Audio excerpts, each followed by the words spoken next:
নমস্কাৰ সকলোকে মোৰ নতুন ইউটিউব চেনেল সত্য বিচাৰলৈ আপোনালোকক আন্তৰিক স্বাগতম জনাইছোঁ আৰু আশা কৰিছোঁ আপোনালোকে আজিৰ এই নতুন ভিডিঅ'টো বিশেষকৈ তন্ত্ৰকেন্দ্ৰিক এই বিশেষ ভিডিঅ'টো তন্ত্ৰ কি আৰু শ্মশানত থকা মা মহাকালীৰ প্ৰতিমা নাঙঠ বুলি যে আমাক হাঁহে মা মহাকালীৰ শ্মশানকালীৰ প্ৰতিমা নাঙঠ কিয় বা বহুতে কয় মা শ্মশানকালীক বা যিকোনো ধৰণৰ কালী পূজাত আমাৰ যে মদ মাংস লাগে বলি লাগে কিয় লাগে মূলতঃ সেই কথাখিনি মোৰ যি শেহতীয়া গ্ৰন্থ শংকৰৰ দেশত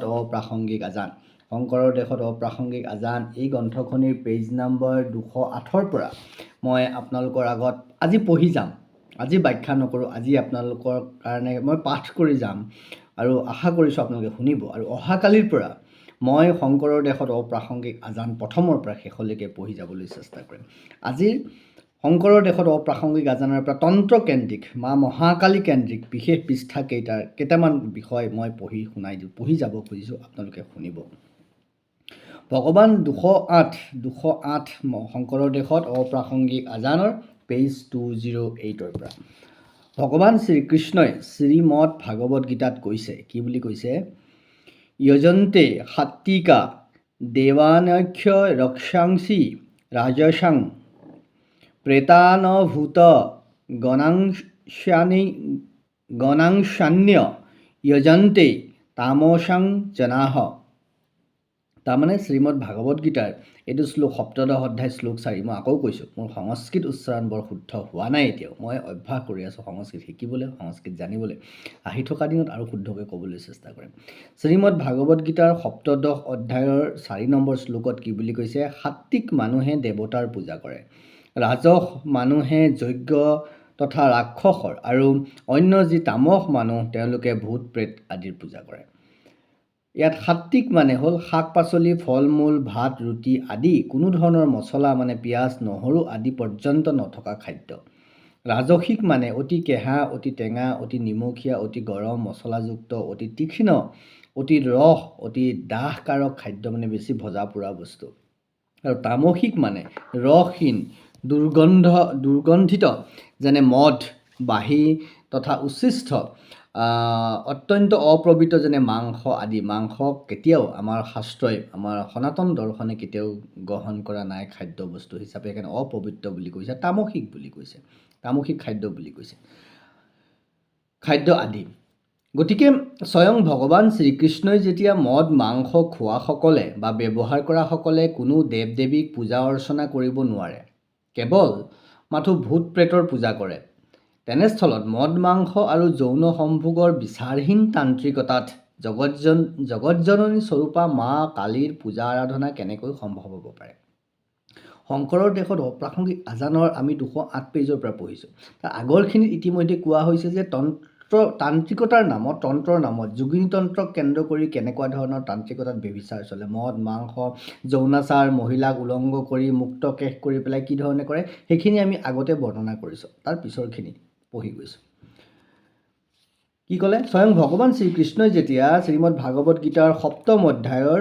17 সংখ্যক অধ্যায়ৰ 4 নম্বৰ শ্লোকত কৈছে যে মদ মাংস খোৱাসকলে বা ব্যৱহাৰ কৰাসকলে কোনো দেৱ দেৱীক পূজা অৰ্চনা কৰিব নোৱাৰে কেৱল মাথো ভূত প্ৰেতৰ পূজা কৰে তেনেস্থলত মদ মাংস আৰু যৌন সম্ভোগৰ বিচাৰহীন তান্ত্ৰিকতাত জগতজননী স্বৰূপা মা কালীৰ পূজা আৰাধনা কেনেকৈ সম্ভৱ হ'ব পাৰে তান্ত্ৰিকতাৰ এনে চৰম ব্যভিচাৰবোৰ জানি বুজি এবাৰ ওচৰৰ পৰা সমগ্ৰ বিষয়টো জানিবলৈ মন গ'ল আৰু সেইবাবেই নিজে শক্তি মন্ত্ৰত দীক্ষিত হৈ বিষয়টোৰ মাজলৈ সোমাই পৰিলোঁ মোক বহুতে প্ৰশ্ন কৰে মই শাক্ত কিয় হয়নে মই কালী পূজা কিয় কৰোঁ তাৰ মূল কাৰণটো এইটোৱেই তান্ত্ৰিকতাৰ এনে চৰম ব্যভিচাৰবোৰ জানি বুজি এবাৰ ওচৰৰ পৰা সমগ্ৰ বিষয়টো জানিবলৈ মন গ'ল আৰু সেইবাবেই নিজে শক্তি মন্ত্ৰত দীক্ষিত হৈ বিষয়টোৰ মাজত সোমাই পৰিলোঁ যিমানে ভিতৰলৈ সোমাই গৈ থাকিলোঁ সিমানেই নিজৰ চকু কাণ আদিকে বিশ্বাস কৰিব নোৱাৰা ব্যভিচাৰ দেখিবলৈ ধৰিলোঁ ক'ত আছে মা কালী মহাকালীৰ পূজা আজি যি কালী পূজা হয় মহাকালীৰ নামত কালী ক'তো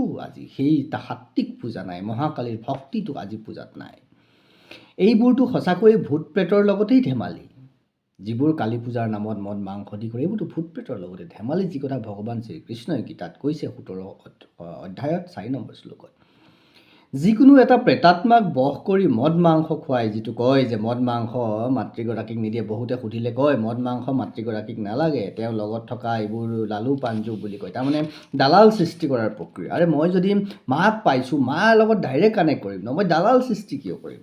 নাই, যিকোনো এটা প্ৰেতাত্মাক বশ কৰি মদ মাংস খুৱাই যি টি কাম কৰোৱাৰ বাহিৰে আজিৰ 99% তান্ত্ৰিকে সমাজত বিশৃংখলতাৰ সৃষ্টি কৰিছে। এই যে তান্ত্ৰিক মা কালীৰ সাধকৰ নামত তান্ত্ৰিকতা কৰিছে, যিসকলে তেওঁলোকে আচলতে মা কালীৰ কোনো ধৰণৰ ভক্ত হ'ব নোৱাৰে, সেৱক হ'ব নোৱাৰে। তেওঁলোকে কেৱল মাথো যদি কিবা কৰিছে, যদি কিবা পাৰিছে, তেনেকুৱা ভূত প্ৰেতক বশ কৰি লৈ কাম কৰিছে। 99% তান্ত্ৰিকে, যিখিনি মোৰ বাস্তৱ জীৱনৰ অভিজ্ঞতাৰ পৰা কৈছোঁ। সন্মুখত মা মহাকালীক ৰাখিছে ঠিকেই, কিন্তু মাতৃশক্তি পূজাৰ নামত আজিও সাধাৰণ মানুহক ভয় খুৱাই মা কালীৰ বিভৎস ৰূপ বৰ্ণনা কৰি কেৱল নিজৰ নিজৰ সুবিধা আদায় কৰি আছে আজিও বহু তান্ত্ৰিকে। দেৱীক সন্মুখত ৰাখি আজি সেই চাম তান্ত্ৰিকে তন্ত্ৰবিদ্যাক কলংকিত কৰি নিজৰ পেট পোহাৰ বেপাৰ কৰিছে। মই চেলেঞ্জ কৰিম, মই সত্যৰঞ্জন বৰাই, কিতাপখনত তেনেকেই লিখা আছে, মই চেলেঞ্জ কৰিম, ভূত প্ৰেতক বাদ দি নিজ গুণে মানে নিজৰ সাধনাৰ বলত সিদ্ধি লাভ কৰা এজন প্ৰকৃত তান্ত্ৰিক দেখুৱাই দিয়ক। আজিৰ সমাজত, এই সময়ত, এই অসমত ভূত প্ৰেতক বাদ দি যদি কোনোবা নিজৰ গুণৰ বলত, সৎগুণৰ বলত, ধ্যানৰ বলত, সাধনাৰ বলত যদি কোনোবা তেনে তান্ত্ৰিক আছে, এজন দেখুৱাই দিয়ক যি মদ মাংস ব্যৱহাৰ নকৰে। কোনো তান্ত্ৰিকে হয় প্ৰেতাত্মা বশ কৰিছে, নহয় কোনোবা অন্য জীৱ। মুছলমানে ব্যৱহাৰ কৰা জিন বোলা বস্তুটোও এক প্ৰেতাত্মাই, জিন বোলা বস্তুটো এক প্ৰকাৰৰ প্ৰেতাত্মা। এবাৰ নিজেই ভাবক, যি নিজেই একো কৰিব নোৱাৰি এটা ভূত প্ৰেতৰ দ্বাৰা কাম কৰোৱাই তান্ত্ৰিকবোৰে, সেইবোৰ মানুহে আপোনাৰ মোৰ কিবা ভাল কাম কৰি দিব পাৰিবনে? তেওঁলোকে যে কয় এইটো কৰি দিম, সেইটো কৰি দিম, পাৰিবনে? নোৱাৰে। এটা মুহূৰ্তৰ বাবে হয়তো পাৰিব পাৰে, কিন্তু পিছলৈ সি আপোনাক মোক ক্ষতি যে কৰিব সেইটো খাটাং। এটা মুহূৰ্তৰ কাৰণে লাগিব বঢ়িয়া কাম হৈছে, ভাল কাম কৰি দিছে, কিন্তু শেষলৈ ই কেতিয়াও দীৰ্ঘম্যাদী নহয়, ই ক্ষণস্থায়ী। তন্ত্ৰবিদ্যা আজি এক প্ৰকাৰে বেপাৰ হৈছে, মানুহক ভয় খুৱাই ধন ঘটাৰ চূড়ান্ত ব্যভিচাৰ হৈছে তন্ত্ৰবিদ্যা। পৰিণতিত বদনাম হৈছে কাৰ? জগতজননী মাতৃগৰাকীৰ, মা মহাকালীৰ। তান্ত্ৰিকসকলে বদনাম কৰিছে মা কালীৰ, মহাকালীৰ। তেওঁ মাতৃ, আমি তেওঁক মাতৃ বুলিছোঁ, মা কালী বুলিছোঁ। আমি মাতৃ বুলি কৈছোঁ ন, মা বুলি কৈছোঁ, মাতৃ পূজা কৰিছোঁ, মা কালী বুলি কৈছোঁ, মা মহাকালী বুলি কৈছোঁ। তেনেহ'লে একদম সাধাৰণ কথা এটা ভাবকচোন, সৰু কথা, একদম চিম্পুল কথাই, মা বুলি কৈছোঁ, চিম্পুল কথা এটা ভাবকচোন। শংকৰৰ দেশত অপ্ৰাসংগিক আজান দে পেজ 210, এইটোত মই কৈছোঁ তেওঁ মাতৃ, আমি তেওঁক মাতৃ বুলিছোঁ, মা কালী বুলি কৈছোঁ। তেনেহ'লে একদম সাধাৰণ কথা এটা ভাবকচোন, আপুনি আপোনাৰ মাক মদ খুৱাই, মানে মা মানে মাতৃগৰাকীক, নিজৰ জন্ম দিয়া মাতৃগৰাকীক আপুনি আপোনাৰ মাক মদ খুৱাই সন্তুষ্ট কৰিব লাগিব নেকি? আৰু যদি আপোনাৰ মাতৃয়ে সন্তুষ্ট হ'বলৈ আপোনাৰ পৰা মদ বিচাৰে, তেনেহ'লে সেইগৰাকী মাতৃ হ'ব নে বেশ্যা হ'ব? আপুনি ভাবক, সন্তান হিচাপে কোনোবা দিনা আপোনাৰ মাতৃয়ে আপোনাৰ পৰা মদ বিচাৰিছে নেকি? আপুনি আপোনাৰ মাতৃক মদ খুৱাই সন্তুষ্ট কৰিব লগা হৈছে নেকি? যদি হৈছে, তেওঁ প্ৰকৃততে মাতৃ হয়নে? আপুনি যদি আপোনাৰ জন্মদাত্ৰী মাতৃক মদ খুৱাই সন্তুষ্ট কৰিবলগীয়া হোৱা নাই, আৰু আপোনাৰ মাতৃয়েও যদি আপোনাৰ পৰা যিকোনো কাৰণতে মদ বিচৰা নাই, তেনেহ'লে সেইগৰাকী মহাদেৱী জগতজননী মাতৃয়ে কেনেকৈ বিচাৰিব পাৰে? আপুনিয়েই বা কেনেকৈ পূজাৰ নামত সেই মাতৃক মদ যোগান ধৰিব পাৰে? মদ মাংসৰে মাতৃ পূজা, দেৱী পূজা কেতিয়াও হ'ব নোৱাৰে। এইবোৰ বেভিচাৰী তান্ত্ৰিকৰ বেভিচাৰৰ নমুনা মাত্ৰ। এতিয়া যদি তেনে কোনোবা ভক্তিহীন তামসিক ভূত প্ৰেত সন্তুষ্টকাৰী তান্ত্ৰিকৰ ভৰিত পৰি, কৈছোঁ নহয়, তেনে কোনোবা ভক্তিহীন, য'ত ভক্তি নাই, কেৱল তামসিক ভূত প্ৰেতৰ সন্তুষ্টকাৰী মদ মাংস যৌনাচাৰৰ দ্বাৰা তন্ত্ৰবিদ্যা কৰিব খোজা তান্ত্ৰিকৰ ভৰিত পৰি আমিও ভূত প্ৰেতৰ পূজা কৰাকে মাতৃ পূজা বুলি ভাবিছোঁ, তেনেহ'লে সেইটো আপোনাৰ নিজৰ কথা।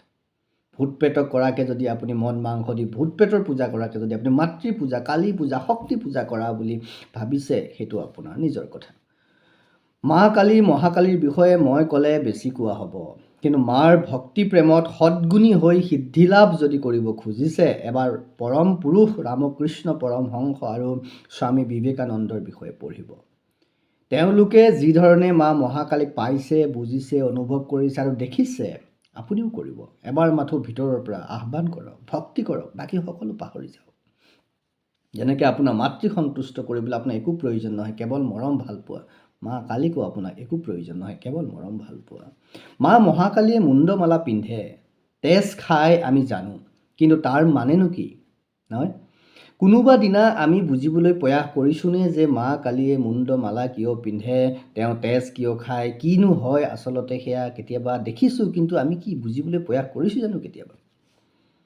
মাতৃগৰাকীয়ে সমাজ অনিষ্টকাৰী, ধ্বংসকাৰী, আততায়ী অসুৰবিলাক বধ কৰি, দমন কৰি, মন দি শুনিব দেই বাক্যশাৰী।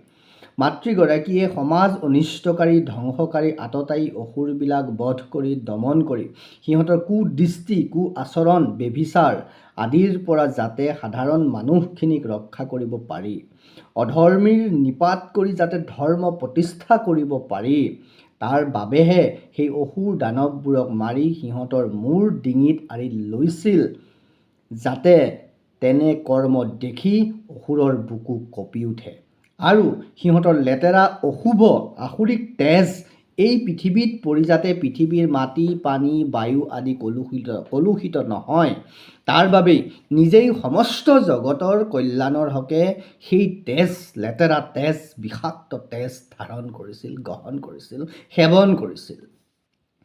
তেওঁ সেই ৰক্ত আমাৰ কল্যাণৰ বাবে ধাৰণ কৰিছে, গ্ৰহণ কৰিছে। আপোনাৰ মোৰ পৰা তেওঁ তেজ বিচাৰি থকা নাই।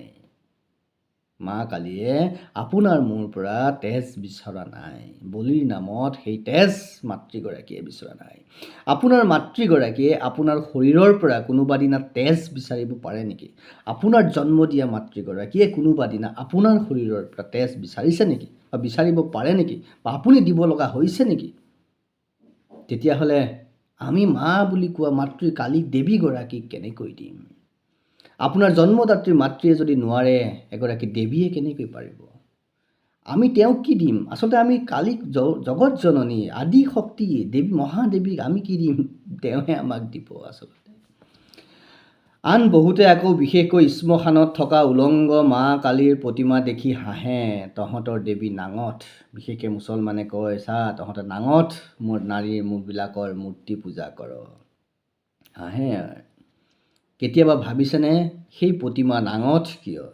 শ্মশানত থকা মা কালীৰ প্ৰতিমা নাঙঠ কিয়? শ্মশান আমি ভয় কৰা, পৰাপক্ষত আঁতৰি থকা আটাইতকৈ বিভৎস ঠাই নহয় জানো? সাধাৰণতে আমি আঁতৰি থাকোঁ ন, ভয় কৰোঁ। আমি বিভৎস বুলি ভাবোঁ সেই শ্মশানখনক। আমিতো সাধাৰণতে এনেকৈয়ে ভাবোঁ। পিছে শ্মশানতকৈ চৰম পবিত্ৰ আৰু উদাৰ সুৰক্ষিত ঠাই পৃথিৱীৰ ক'তোৱেই নাই।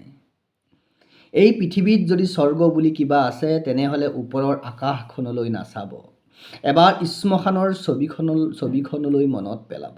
পাৰিলে এবাৰ গৈ দৰ্শন কৰি আহিব, কাৰণ সেই টুকুৰা ঠাইতেই সকলো শেষ হয়।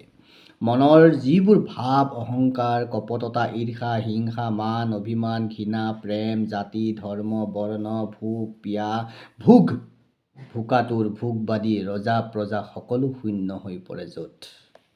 আচলতে সেই বৃহৎ শূন্যৰ মাজতে আছে জীৱনৰ চৰম সত্য, চৰম শান্তি। কোনো সুখ দুখৰ কথা নাই, কোনো পোৱা নোপোৱাৰ অংক নাই, আৰু হেৰুৱাৰ ভয় নাই য'ত। জীৱনৰ প্ৰতিটো অংকই য'ত শেষ হৈ মুক্ত হৈ পৰিব পাৰি, সেই ঠাই ভয়ানক কেনেকৈ হ'ব পাৰে? আপুনি মই মাতৃৰ নাঙঠ শৰীৰৰ পৰাই জন্ম হৈছোঁ, মানে যোনিৰ মাধ্যমেৰে, সাধাৰণতে যি আমাৰ নৰ্মেল ডেলিভাৰী বুলি কয়, সাধাৰণভাৱে জন্ম হৈছোঁ, নাইবা পেট কাটি আমাৰ জন্ম হোৱা যিটো হৈছে না, চিজাৰিং বুলি যিটো কয়, পেট কাটি জন্ম হৈছোঁ, মানে মাতৃৰ নাঙঠ শৰীৰৰ পৰাই আমি জন্ম হৈছোঁ। আৰু সেই মাতৃৰ নগ্ন বুকুৰ স্তন পান কৰিয়েই, মানে দুগ্ধ পান কৰাৰ মুহূৰ্তটো ভাবক, আপুনি যেতিয়া মাতৃৰ দুগ্ধ পান কৰিছিলে, লাভ কৰা বল, বীৰ্য, ৰক্তৰ দ্বাৰা আমি বিকশিত হৈছোঁ। আমি সেই মাতৃৰ নাঙঠ নগ্ন শৰীৰৰ পৰাই জন্ম হৈছোঁ, আৰু সেই নাঙঠ শৰীৰৰ স্তন পান কৰিয়েই আমি আজি বিকশিত হৈছোঁ। মা মহাকালীটো সমস্ত জগতৰে মাতৃ, প্ৰতিটো জীৱৰে জননী। তেওঁ প্ৰকৃতি, তেওঁৱেই সৃষ্টিৰ আধাৰ। আমি সকলোবোৰ তেওঁৰ সন্তান। আমিহে আজিৰ পৃথিৱীত ভাগ ভাগ কৰিছোঁ, কিন্তু তেওঁৰ বাবে আমি সকলো তেওঁৰ ওচৰত এটি অবুজ শিশুৱেই। এটি শিশুৱে কন্দাৰ মাত্ৰকে যেনেকৈ মাতৃগৰাকীয়ে স্থান কাল বিবেচনা নকৰাকৈ নিজৰ স্তন উন্মুক্ত কৰি শিশুটিৰ মুখত তুলি ধৰে, ঠিক তেনেকৈ এই পৃথিৱীত কোনো জীৱই যাতে যিকোনো কাৰণত ভোকত কান্দিবলগীয়া নহয়, তাৰ প্ৰতীকী হিচাপেই মা মহাকালী শ্মশানবাসিনী সদা সষ্টম হৈ থাকে। এইখিনি কথা মই ইয়াতকৈ আৰু বেছি বহলাই বুজাই ক'ব নোৱাৰিম আপোনালোকৰ আগত। তদুপৰি আমি যেনেকৈ জন্ম হওঁতে নাঙঠ হৈ জন্ম হওঁ, মৃত্যুৰ সময়ত চিতাটো আমাক নাঙঠ কৰিয়েই তুলি দিয়ে। তাৰ মানে এই শৰীৰটো আমাৰ বাবে আত্মাক ধাৰণ কৰা এক আৱৰণহে, অন্য একো নহয়। গতিকে শৰীৰকেন্দ্ৰিক বিষয় বাসনাত নিজকে ডুবাই শেষ কৰা মানে নিজৰে পতন সুনিশ্চিত কৰা। কি বুলি কৈছে? শৰীৰকেন্দ্ৰিক বিষয় বাসনাত নিজকে ডুবাই শেষ কৰা মানে নিজৰে পতন সুনিশ্চিত কৰা। এই কথাও মা শ্মশান কালীৰ সেই সত্তাই আমাক প্ৰতিটো মুহূৰ্ততে সোঁৱৰাই ৰাখিব খোজে। প্ৰকৃতাৰ্থত দৃষ্টি আৰু মানসিকতা আমাৰহে নষ্ট হৈছে। আমি মাতৃগৰাকীক নগ্ন বুলি কৈছোঁ, হাঁহিছোঁ। প্ৰকৃতিৰ এই পৰম তত্ত্ব আমি উপলব্ধি কৰিব নোৱাৰি, আমাৰ চকু কৰিব নোৱাৰি আমি তাচ্ছিল্য কৰিছোঁ, উপলুঙা কৰিছোঁ। তাৰমানে ক'ৰবাত দৃষ্টি আমাৰ বেয়া হৈছে, মানসিকতা আমাৰ নষ্ট হৈছে, নহ'লেনো আমি মানুহৰ স্বৰূপত থকাবোৰে, নিজকে মানুহ বুলি, জ্ঞানী বুলি, শিক্ষিত বুলি কোৱাবোৰে মাতৃৰ নগ্নতাক লৈ পৰিহাস কৰিব পাৰোঁনে? মানে নহ'লেনো আমি মানুহৰ স্বৰূপত থকাবোৰে মাতৃৰ নগ্নতাক লৈ পৰিহাস কৰিব পাৰোঁনে? মাতৃস্বৰূপা মহাদেৱী কিছুমান অনাচাৰী অসভ্য ব্যভিচাৰী তান্ত্ৰিকৰ আচৰণৰ মাজেৰে কলুষিত হ'ল, অপদস্থ হ'ল। সেয়েহে চাবচোন, কোনো এজন তান্ত্ৰিকো কিন্তু কেতিয়াও সুখী বা সন্তুষ্ট নহয়। তেনেচাম তান্ত্ৰিকৰ সেই কুকৰ্মক কলা যাদু, ব্লেক মেজিক বুলি কোৱা হয়। আপুনি আচৰিত পাব যে তাহানিৰে পৰা চলি থকা সেই কুকৰ্মবোৰৰ বাবেই আজিও ভাৰতৰ অন্য ঠাইত অসম এখন জংঘলী অসুৰে কলা যাদু কৰা দেশ বুলি ধাৰণ কৰে। মোৰ জীৱনৰ এক্সপিৰিয়েঞ্চ কৈছোঁ। 2016 চনত এক বিশেষ কাৰণত গুজৰাটলৈ যাওঁতে আহমেদাবাদ চহৰত থকা সোমনাথ মন্দিৰৰ দেৱালত ওলমি থকা এখন ফটোত অসম ব্লেক মেজিকৰ ঠাই বুলি কলা কলা কাপোৰ পিন্ধা তান্ত্ৰিক কিছুমানৰ সৈতে কিছুমান আচৰিত দৃশ্য দেখিছিলোঁ। সেয়াই বাহিৰত অসমৰ প্ৰতি মানুহৰ ধাৰণা। কিন্তু তন্ত্ৰ আচলতে আনক ভয় খুৱাই, শংকৰৰ দেশত অপ্ৰাসংগিক আজনৰ পেজ নম্বৰ 213। তন্ত্ৰ আচলতে আনক ভয় খুৱাই নিজকে মহাবলী সজাই নিজৰ ভোগবিলাস পূৰণ কৰা বিদ্যা নহয়।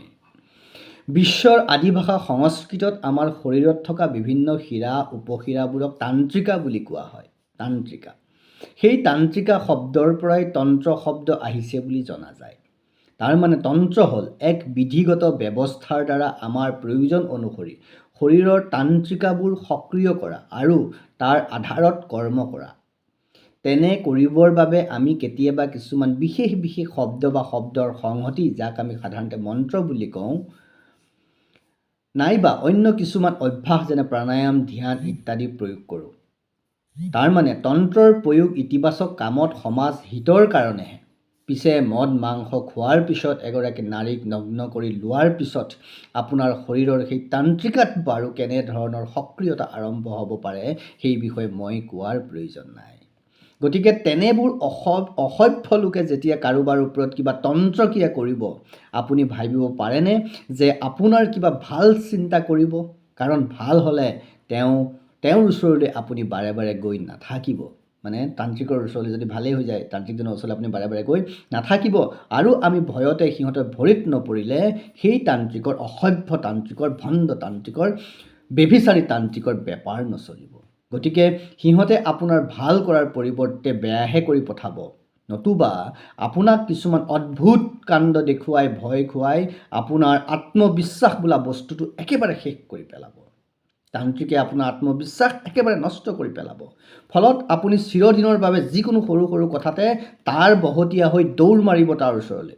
শেষত আপুনিতো নিজকে নিজৰ মাজতে হেৰুৱাবই, ভগৱানৰ ওপৰতো আপোনাৰ আস্থা আৰু বিশ্বাস হেৰাই যাব, নোহোৱা হৈ যাব। কাৰণ আপুনি তেনে অসভ্য তান্ত্ৰিকৰ ভূত প্ৰেতৰ দ্বাৰা পৰিচালিত হৈ ইতিমধ্যেই ভগৱানৰ প্ৰকৃত সত্তাক বহু দূৰ ভগৱানৰ প্ৰকৃত সত্তাৰ পৰা বহু দূৰ আঁতৰি আহিছে। এনেকুৱা মোৰ লগতো হৈছে। ময়ো তেনেকুৱা তান্ত্ৰিকৰ পাল্লাত পৰি পেলাই বহু দূৰ ভগৱানৰ পৰা আঁতৰি গৈছিলোঁ। কিন্তু যেতিয়াই উপলব্ধি কৰিলোঁ, বুজি পালোঁ, তেতিয়াই মই ঘূৰি আহিলোঁ। আৰু মই ঘূৰি অহাৰ কাৰণেই কাৰোবাৰ অপ্ৰিয় পাত্ৰ হ'লোঁ। যদি মই ঘূৰি অহাটো মই শুদ্ধ জানি বুজি মই ঘূৰি আহিছোঁ, বেয়াটো দেখি আঁতৰি অহাটো কাৰোবাৰ কাৰণে অপ্ৰিয় পাত্ৰ হ'ব লগা হৈছে, তো মই ভাল পাইছোঁ যে মই শুদ্ধ পথলৈ ঘূৰি আহিছোঁ। তেনেবোৰ তান্ত্ৰিক বা পুৰোহিতে দেৱীক সন্মুখত ৰাখি কৰা সেই ধৰণৰ ব্যভিচাৰবোৰে যেতিয়া মহাপুৰুষ শ্ৰীমন্ত শংকৰদেৱ গুৰুজনাৰ সময়ত চৰম সীমাত উপনীত হৈছিল, আৰু তেতিয়াই মহাপুৰুষ শ্ৰীমন্ত শংকৰদেৱ গুৰুজনাই কৈছিল, তেতিয়াও আছিল, সেইবোৰ এতিয়াও চলি আছে। আৰু এই ব্যভিচাৰকে, এই যে তন্ত্ৰৰ নামত, শক্তি পূজাৰ নামত মাতৃগৰাকীক সন্মুখত ৰাখি ব্যভিচাৰী তান্ত্ৰিকবোৰে যিবোৰ কাৰবাৰ কৰিছিল, মদ মাংস খুৱাই লৈ পেলাই নাৰীক উন্মুক্ত কৰি, তাৰ বাবেই মহাপুৰুষ শ্ৰীমন্ত শংকৰদেৱ গুৰুজনাই তেতিয়া কৈছিল, অন্য দেৱী দেৱ নকৰিবা সেৱ, নখাইবা প্ৰসাদ তাৰ, মূৰ্তিকো নচাইবা, গৃহে নপহিবা, ভক্তি হৈব ব্যভিচাৰ। শ্ৰীমদ ভাগৱতৰ 2য় স্কন্ধ পদ 545। তাৰ পৰৱৰ্তীখিনি আপোনালোকক পিছত ক'ম, নহ'লে বেছি দীঘল হৈ যাব, আপোনালোকে আমনিও পাব চাই। গতিকে আজিলৈ এইখিনি এৰিছোঁ। ভাল লাগিলে আপোনালোকে আগুৱাই লৈ যাব, বন্ধু বান্ধৱীক ক'ব। এইখিনি একদম একাডেমিক, ইয়াত আমি জানিবলগীয়া কথা, একাডেমিক কথা। আৰু এইখিনি বিষয়ে মই ভাবোঁ আমি নিজে নিজৰ বিষয়ে জনাটো খুব প্ৰয়োজন আছে। আহি থকা দিনত যাতে আমি যিকোনো ধৰণৰ পৰিৱেশ পৰিস্থিতিত নিজকে সুস্থ সবল কৰি ৰাখিব পাৰোঁ, তাৰ কাৰণে এয়া মোৰ সামাজিক দায়বদ্ধতা বুলি ভাবিছোঁ। আৰু সনাতন হিন্দু ধৰ্মৰ, সনাতন হিন্দু সত্তাত থকা সৌন্দৰ্য বিচাৰ কৰি সত্যতাবোৰ আপোনালোকৰ আগলৈ উলিয়াই আনিব খুজিছোঁ। সেইকাৰণে এই সত্য বিচাৰটো মই কৰিব নোৱাৰোঁ, বিচাৰটো আপোনালোকে কৰিব। আপোনালোকৰ বিচাৰৰ বাবে আজিলৈ এৰিছোঁ। আৰু ভাল লাগিলে কৈছোঁ নহয়, চাব আৰু লগৰ বন্ধুবোৰৰ লগত শ্বেয়াৰ কৰিব। নমস্কাৰ।